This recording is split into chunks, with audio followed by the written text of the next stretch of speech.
Hellraiser is the perfect Matrix sequel. Instead of finishing the Great and Secret Show trilogy, Clive Barker has instead decided to make yet another sequel to The Matrix. In this movie, the gang is back, on a mission to return Morpheus back into the Matrix. The movie starts out with Kid on his way to visit Agent Smith, but first he needs to hear his prophecy from the Oracle. Once he meets Agent Smith, he learns that Smith needs a hardware upgrade, and the only way to do so is to unplug 7 lucky people. This can only be accomplished by hacking into a Game Boy Color. Upon updating the software, Kid is violently unplugged from the Matrix. We then jump forward in time 6 weeks, where Neo and Trinity are doing some sort of training exercise.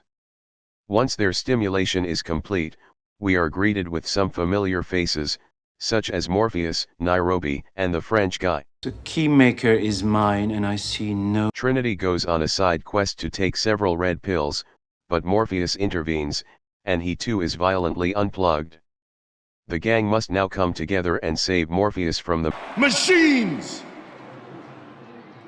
Man, I'm out. During their quest, a lot more lore is fleshed out on the way the Matrix works, and how it was coded into a Game Boy Color by Tom from MySpace after he went insane. Trinity learns that there are different versions of the Matrix, and each one has its own glitch that can change things, depending on the configuration of the code.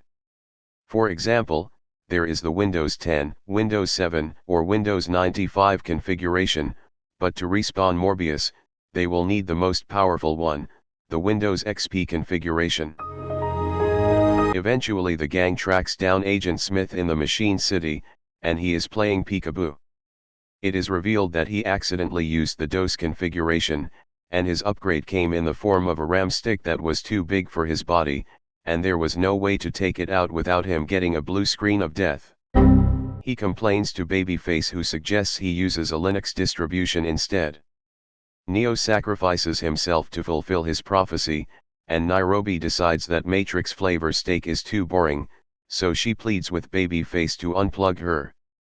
Trinity eventually decides to use the Windows Vista configuration and stay in the Matrix so she can finally elope with the French guy and Morpheus can chill in Zion.